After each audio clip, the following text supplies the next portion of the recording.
현재 제사장들 가운데서 으뜸되는 대제사장은 임명될 때에 머리에 기름을 부었고 또 예복을 입고 거룩하게 구별되었으므로 머리를 풀거나 옷을 찢으며 애도해서는 안 된다. 그는 어떤 주검에도 가까이해서는 안 된다. 자기 아버지나 어머니가 죽었을 때에도 그 주검에 가까이하여 몸을 더럽혀서는 안 된다. 대제사장은 절대로 성소에서 떠나서는 안 된다. 그가 섬기는 하나님의 성소를 더럽혀서는 안 된다. 그는 남달리 하나님이 기름 부어 거룩하게 구별하고 대제사장으로 임명하였기 때문이다. 나는 주다. 대제사장은 처녀를 아내로 맞이하여야 한다. 과부나 이혼한 여자나 이미 몸을 버린 여자나 창녀와 결혼해서는 안 된다. 그는 다만 자기 백성 가운데서 처녀를 아내로 맞이하여야 한다. 그래야만 그는 더러워지지 않은 자녀를 자기 백성 가운데 남기게 될 것이다. 그를 거룩하게 한 이는 주다. 아멘. 오늘은 거룩한 부르심, 포기를 통한 구별됨이라는 그런 제목으로 함께 레위기 21장 10절에서 15절 말씀을 함께 살펴보려고 합니다. 성경을 읽다 보면 실천하기 부담스러운 말씀들이 있죠. 그러나 그 말씀들이 너무나 명확해서 피할 수 없는 경우도 있습니다. 그런데 나와는 전혀 상관이 없을 것 같은 그러한 말씀들도 있습니다. 이런 말씀들은 아무리 강한 명령조의 어떤 메시지를 전한다고 하더라도 그리 부담스럽게 느끼지 않습니다. 예를 들어서 오늘 본문 말씀의 내용이 대제사장에게만 해당된다고 생각하거나 오늘에 비추어서 대제사장의 직분이 성직자나 목사에 가깝다고 여긴다면 이 말씀을 나와 무관한 것으로 간주하고 편안한 마음으로 읽고 듣고 묵상할 수도 있습니다. 여러분들은 오늘 본문 말씀을 어떤 생각을 하시면서 들으셨습니까? 불편함이 있으셨습니까? 아니면 편하게 이 말씀을 받아들이셨습니까?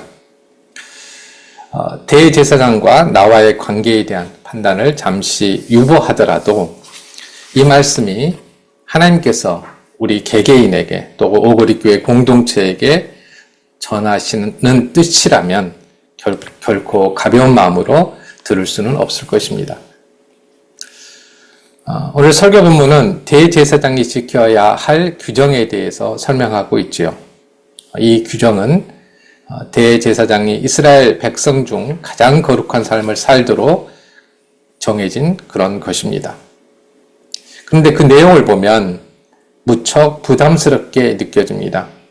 대제사장이 가진 어떤 거룩함, 사회적인 위치, 그런 것은 굉장히 한편으로는 부러우면서도 만약에 나 개인에게 이런 제안이 온다면 과연 받아들이고 싶을까라는 생각이 들 정도의 그런 부담스러움이 이 말씀에는 담겨져 있습니다. 첫째로 거룩한 삶을 살수록 더 큰 제약을 받고 포기할 것이 더 많아 보이기 때문입니다. 물론 오늘날에는 대제사장이 존재하지 않죠. 따라서 이 규정을 문자 그대로 지켜야 할 사람은 아무도 없습니다. 하지만 그렇다고 해서 이 말씀이 지금 우리와 전혀 무관한 폐기된 말씀은 아닙니다. 왜냐하면 여전히 우리도 거룩한 삶을 살아가야 하기 때문입니다. 둘째로 본문에 언급된 내용 중에는 현대적인 관점에서 보면은 특정한 부류의 사람들에게 부당하게 적용되는 듯한 그런 규정들이 포함되어 있습니다. 이 규정뿐만 아니라 성경을 보면 오늘날의 어떠한 기준이나 관점에서 보면 뭔가 부담스럽고 또 뭔가 용납할 수 없는, 동의할 수 없는 그런 내용들 때문에 또 이 성경 말씀을 부정하거나 비판하는 사람들이 많이 있죠. 예를 들어서 과부가 되거나 이혼당한 여성이 대제사장의 아내가 될 수 없다는 그런 규정이 있습니다. 또한 결혼 전이나 결혼하지 않는 상태에서 성관계를 한 여성을 이미 몸을 버린 여자 또는 창녀로 규정하며 법적으로 배제하는 것은 인권 침해로 여겨질 수도 있습니다. 오늘날 혼전 동거와 성적 자기결정권이 중요한 가치로 자리 잡은 사회에서는 특정한 부류의 여성과 결혼하지 않는 것은 개인적인 자유이지만 법적으로 금지할 수는 없습니다. 그렇다면 우리는 이 말씀을 어떻게 이해해야 할까요? 오늘 본문 말씀의 중심 인물인 대제사장은 일반 제사장들과 구별되는 직분입니다. 그는 이스라엘 전체를 대표하는 제사장입니다. 그래서 일반 제사장들이 하는 역할과 대제사장이 하는 역할이 다르죠. 구분되어 있습니다. 일반 제사장들은 백성을 위해서 이제 제사를 드리고 성소에서 봉사하는 역할을 맡았다면 대제사장은 정말로 중요한 일이 1년에 한 번 대속죄일에 지성소에 들어가서 이스라엘 백성을 대표해서 그들의 죄를 속죄하는 중재자 역할을 합니다. 물론 다른 일도 있었지만 이 일이 가장 중요한 일이었습니다. 이러한 직분의 중요성과 상징성 때문에 그에게는 일반 제사장보다 더욱 엄격한 규정이 적용됩니다. 그가 지켜야 할 규정은 오늘 본문을 보면 크게 5가지로 이렇게 나눠져 있습니다. 첫째, 애도할 때 머리를 풀거나 옷을 찢어서는 안 됩니다. 자기 자신의 일 때문에 슬퍼하거나 애도한 일뿐만 아니라 타인을 위해서 애도해야 될 일이 있는 경우도 마찬가지입니다. 둘째, 어떤 시체든 가까이 할 수 없으며 심지어 부모의 장례에도 참석할 수 없습니다. 세 번째로, 개인적인 이유로 성소를 떠날 수 없으며 직분을 철저히 감당해야 합니다. 이 말씀은 1년 내내 성전 뜰에만 갇혀서 살아야 된다는 그런 의미가 아니라 대제사장이 대체할 수 없는 직책이기 때문에 성전 가까운 곳에서 생활하면서 부정해지지 않도록, 그러니까 대제사장만 할 수 있는 일을 못하는 일이 없도록 끊임없이 자신을 거룩하게 지키면서 그렇게 일상을 살아가야 된다는 그런 뜻입니다. 네 번째로, 그는 오직 이스라엘 백성 중에서 정결한 처녀와만 결혼해야 합니다. 마지막으로 그의 자손이 제사장직을 계승해야 하므로 혈통적으로 그리고 신앙적으로 순결성을 유지해야 합니다. 오늘 본문에 나와 있는 이런 규정 이외에도 신체적 결함이 있는 사람은 대제사장이 될 수 없으며 또 직무 중에는 술을 마셔서는 안 되고요. 또 특별한 일반 제사장과도 다른 아주 특별한 의복을 늘 착용을 해야 합니다. 그러니까 오늘날의 관점에서 보면 대제사장의 삶을 과연 행복하다라고 말할 수는 없을 것입니다. 현대인이 추구하는 행복에 있어서 가장 중요한 게 제한 없는 자유, 선택할 수 있는 자유죠. 그 다음에 자신이 원하는 것을, 어떤 욕망을, 그게 도덕적으로 옳고 그름을 떠나서 마음대로 성취하는 것을 전제로 하고 있기 때문입니다. 그런데 대제사장은 부모의 장례에도 참석할 수 없고 슬픔을 자유롭게 표현할 수도 없으며 배우자 선택마저 제한되었습니다. 오늘날 우리에게 이 대제사장의 규정이 문자적으로 적용되지는 않지만 중요한 교훈을 주고 있습니다. 대제사장에 대한 엄격한 규정은 하나님과의 관계에서 거룩함을 유지하기 위해서, 그러니까 다른 사람과 거룩함은 늘 구별됨이라고 우리가 기억하면 좋겠습니다. 구별되게 하기 위해서 이 한 가지 목적 때문에 정해진 것입니다. 그러니까 거룩함은 우리가 일반적으로 윤리적인 것을 먼저, 윤리적인 개념을 떠올리는 경우가 많은데요. 거룩함은 그게 포함되어 있지만 그렇지 않습니다. 윤리적인 것과는 별개는 아니지만 그보다도 더 중요한 개념은 구별되는 것입니다. 특별하게 구별되는. 그러니까 이 대제사장도 일반 제사장과 구별된다는 의미에서 거룩한 것이죠.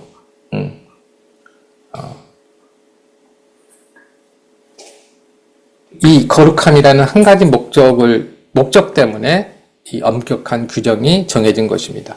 따라서 누구든 그게 제사장이든 일반 백성이든 하나님과의 관계에서 거룩함을 유지하기 위해서는 무엇인가를 절제하고 포기해야 된다는 것입니다.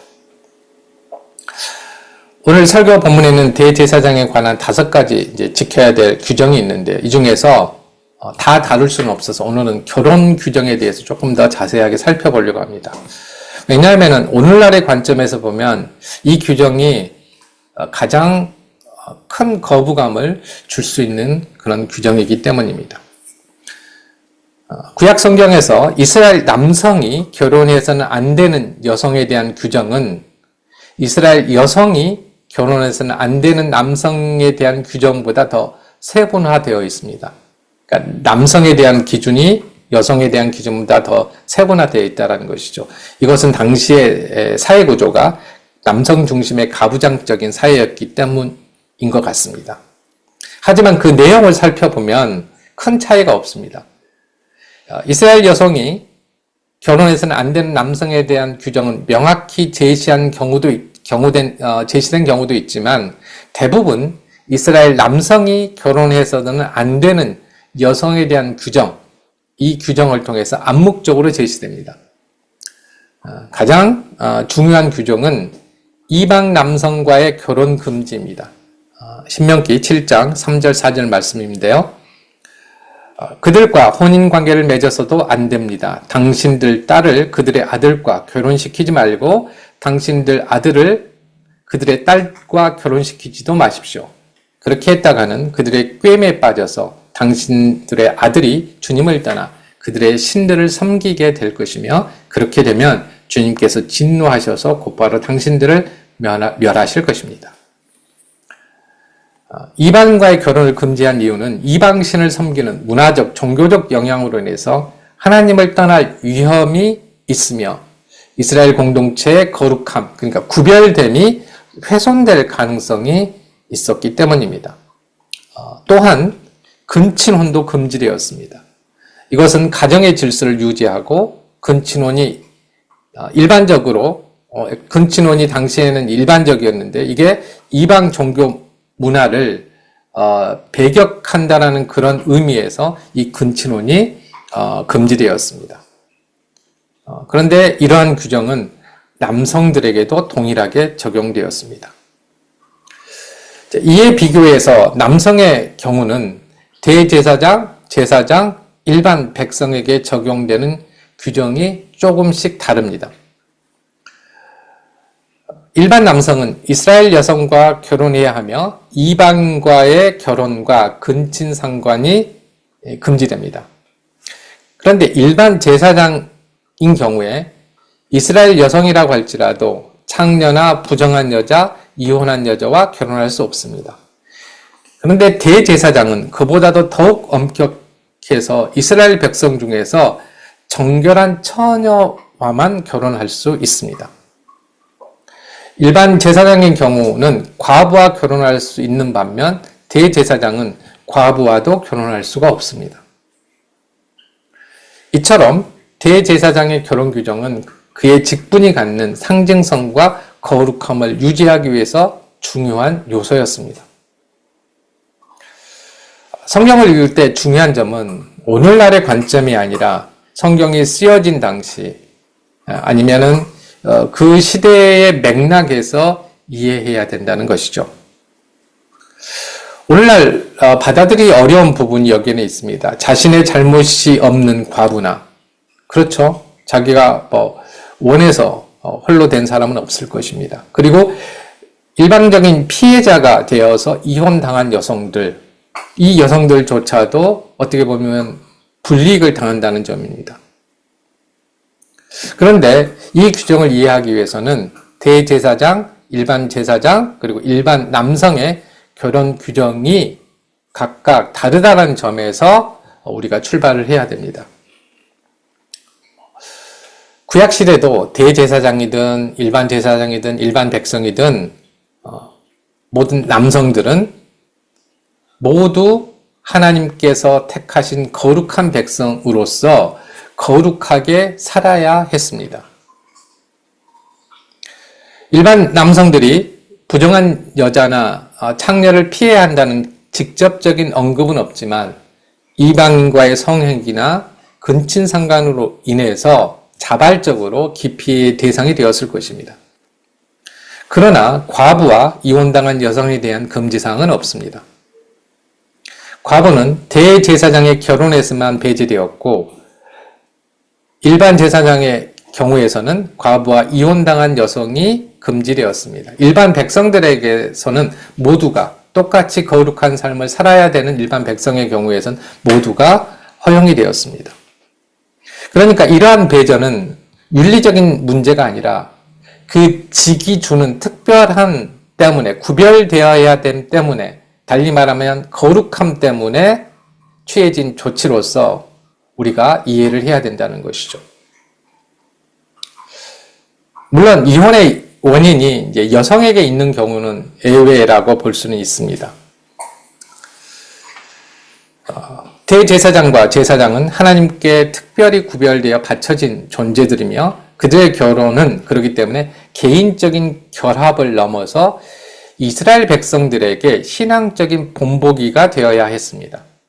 그러니까 개인적인 의미뿐만 아니라 공동체 안에서의 상징성이 있었다라는 것이죠. 또한 당시의 성적인 의식을 통해 신을 섬기는 이방 문화를 배격하고 거룩함을 유지하기 위한 또 실제적인 조치였습니다. 이혼 자체도 당시에는 혼인의 신성함을 훼손하는 행위, 그러니까 이혼이라는 이 하나님께서 제정하는 이 의식이 그러니까 혼인이라는 하나님께 제정하신 이 의식이 이혼을 통해서 훼손되었기 때문에 그 상징성이 훼손되었다고 여겨져서 대제사장의 결혼 기준으로 적합하지 않다라고 보여졌다는 것이죠. 또한 대제사장이 가지는 이 직분이 갖는 구별됨, 거룩함 때문에 혈통적, 신앙적인 순결성을 유지해야 됐습니다. 그러니까 반드시 이스라엘 백성 가운데서 청해야 된다라는 것은 그 직이 가지는 순결성, 그 다음에 어떤 논란의 대상이 되지 않기 위한 그런 부분이 여기에는 담겨져 있다는 것입니다. 대제사장의 결혼 조건이 엄격했던 이유는 그가 성소나 성전에서 하나님을 섬기는 존재로서 그 삶 전체가 하나님의 거룩함을 반영해야 했기 때문입니다. 특별히 대제사장은 예수님이 오시기 전까지 이스라엘 백성을 대표해서 하나님을 대면할 수 있는 유일한 중재자였습니다. 따라서 그의 자손은 혼혈이나 이방 문화의 영향을 받지 않도록 보호되어야 했습니다. 그러니까 혈통적으로 대제사장의 혈통인데, 그래서 다른 대안이 없는데 그 자녀가 이방 민족과의 조금이라도 관여가 있다면 그것 자체가 하나님과 대면할 수 있는, 이스라엘 백성을 대표해서 대면할 수 있는 사람이 없어진다는 의미였기 때문에 그래서 엄격하게 이 규정이 지켜져야 했다는 것이죠. 또한 신약의 히브리서에 따르면 대제사장은 장차 오실 예수님의 그림자였습니다. 사도 바울은 또한 대제사장이신 예수님이 신랑이 되어서 거룩한 교회를 신부로 삼았다고 말합니다. 그러니까 이 구약의 어떤 규정들, 대제사장, 제사장의 규정들을 신약에서 해석을 할 때, 또 이해를 할 때 이렇게 이 거룩함이라는 개념을 가지고 이해를 했다라는 것이죠. 구약의 대제사장이 구별된 거룩한 신부를 맞이해야 했던 것처럼 예수님도 교회를 거룩한 신부로 맞이하기 위해서 준비하셨습니다. 교회는 본래 거룩하지 않았지만 예수님의 희생으로 거룩한 신부가 될 수 있었습니다. 요한계시록에서는 교회가 그리스도의 신부로서 빛나고 깨끗해야 한다라고 강조합니다. 그렇기 때문에 신약의 관점에서 보면 구약의 대제사장과 그의 신부에 대한 엄격한 규정은 단순한 결혼법이 아니라 예수 그리스도와 그의 백성인 우리와의 그의 백성과의 관계를 상징하는 예표라고 볼 수 있는 것입니다. 왜 우리가 오늘날 그리스도인들이 거룩해야 되는지 그것을 이해하는데 이 대제사장과 제사장에게 주어진 규정이 하나의 예시로서 사용되었다라는 것이죠. 사용될 수 있다라는 것입니다. 그러니까 이 점은 하나님께서 구약시대나 신약시대나 일관성 있게 그가 사랑하는 그리고 선택한 백성들이 거룩함을 지녀야 된다라고 말하신다라고 이해할 수 있다는 것이죠. 대제사장의 결혼 규정은 매우 엄격해 보일 수도 있습니다. 하나님께서 자유의 복 대신 오히려 멍해를 더하신 것처럼 느껴질 수도 있습니다. 그러나 본문이 강조하는 것은 거룩한 삶을 유지하기 위해서 하나님과의 관계 속에서 포기해야 할 것이 있다는 점입니다. 사도 바울은 고린도 교회에 보낸 편지에서 이렇게 말합니다. 모든 것이 나에게 허용되어 있습니다. 그러나 모든 것이 유익한 것은 아닙니다. 모든 것이 나에게 허용되어 있습니다. 그러나 나는 아무 것에도 제재를 받지 않습니다. 이 새번역 성경의 번역인데요. 이 새번역 성경의 번역보다 개역개정 번역이 뒷부분 더 적합한 것 같습니다. 이해하기에. 뒷부분이 이렇습니다. 내가 무엇에든지 얽매이지 아니하리라. 내가 무엇에든지 얽매이지 아니하리라. 고린도전서 6장 12절 말씀입니다. 여기서 아무에게도 제재를 받지 않는다라는 이 새번역 성경의 이 말씀은 나는 아무에게도 지배당하지 않을 것이다라는 그런 의미입니다. 나는 모든 것이 나에게 허용되어 있습니다. 그러나 나는 아무 것에도 지배당하지 않을 것입니다. 이런 의미죠. 특별히 죄와 악한 습관에 지배당하지 않겠다라는 뜻입니다. 우리는 자유로운 존재입니다. 하지만 이 자유가 거룩함을 훼손시켜서 하나님과 친밀한 관계를 방해할 수 있다는 사실을 기억해야 합니다. 그럴 때는 과감하게 그것을 포기해야 합니다. 타인과의 관계에서 인간적인 도리, 부모에 대한 효도, 그리고 거주의 자유, 결혼, 자녀 양육 문제도 하나님과 친밀한 관계보다 더 중요할 수는 없습니다. 거룩함을 훼손한다면 우리에게 주어진 자유로 기꺼이 스스로를 제한하고 포기할 수 있어야 합니다. 사랑하는 성도 여러분, 하나님과 친밀한 관계를 유지하는 거룩한 삶에는 많은 제한이 따를 수 있습니다. 때로는 자유로운 선택을 통해서 무언가를 포기하기도 합니다. 이것은 우리가 죄악과 악한 습관에 지배당하지 않도록 하기 위함입니다. 지배당하지 않기 위해서 포기하는 것입니다. 구별되는 것이죠. 그게 거룩함입니다. 귀찮고 번거롭지만 주말에 광화문으로 나오는 것도 바로 이 구별되기 위해서입니다.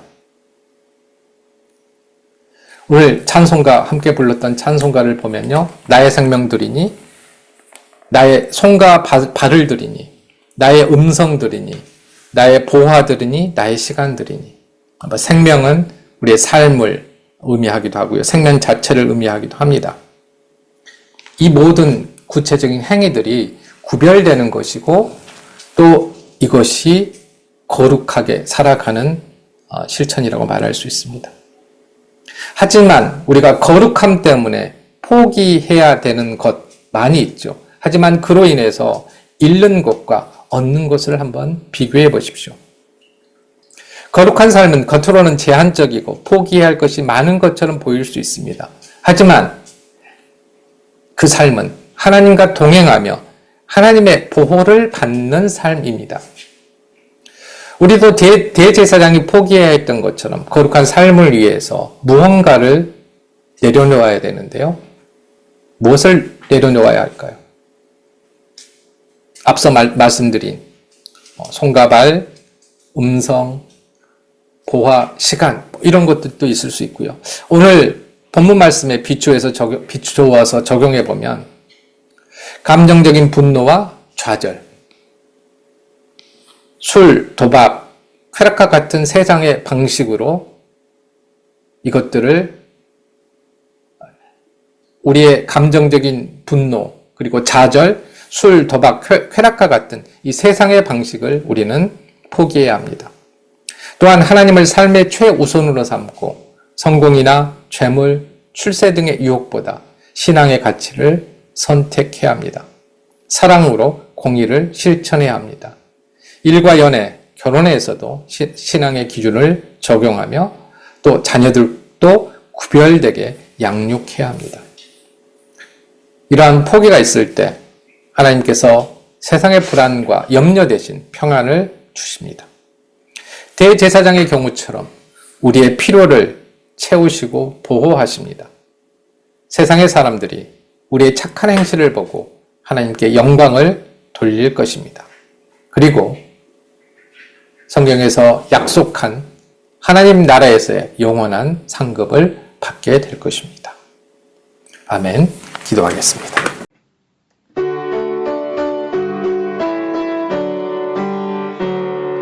주여 우리 축복하소서.